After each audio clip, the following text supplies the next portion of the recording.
What's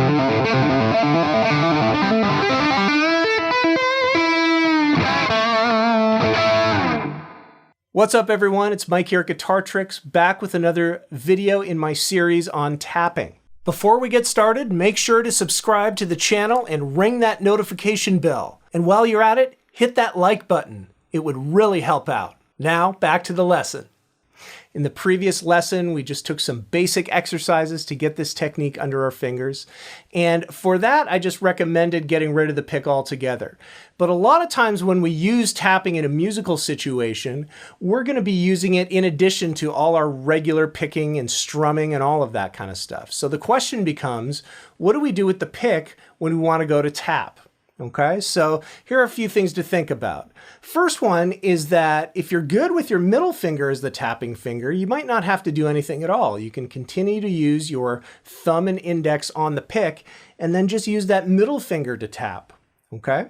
Another thing is if you're better on your index finger, what some players do is maybe put it between their teeth while they kind of go and do their stuff and then grab it again like that.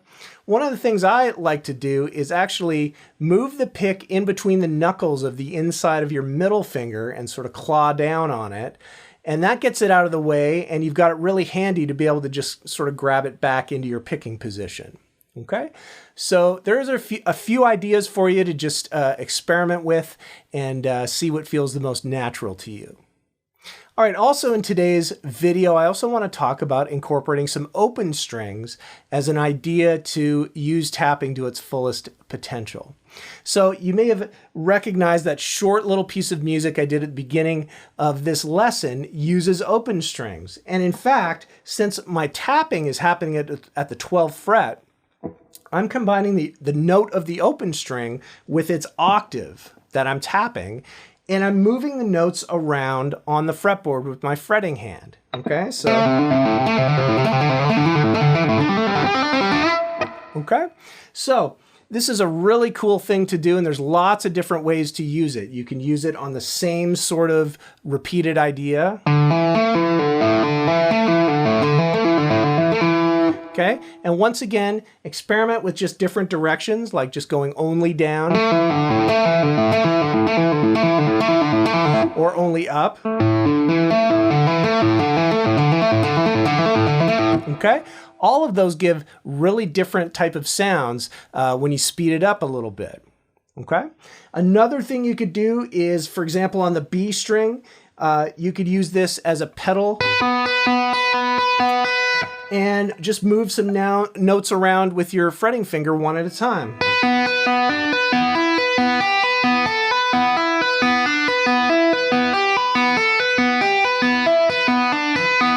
Okay, so some really cool ideas here to use open strings to really add some complexity to those lines.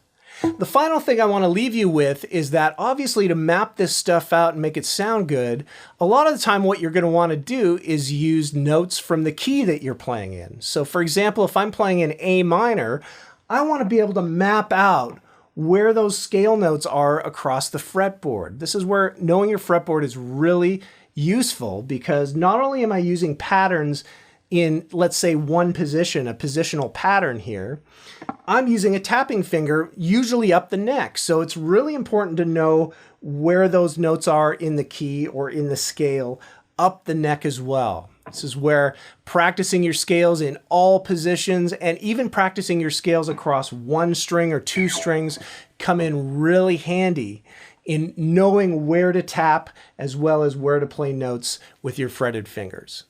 What other tips would you like to see here on this channel? Please leave a comment and let me know. And be sure to check out guitartricks.com for more in-depth, step-by-step lessons. I hope some of these ideas helped today. We're going to have more ideas in the next video. Hope you join us.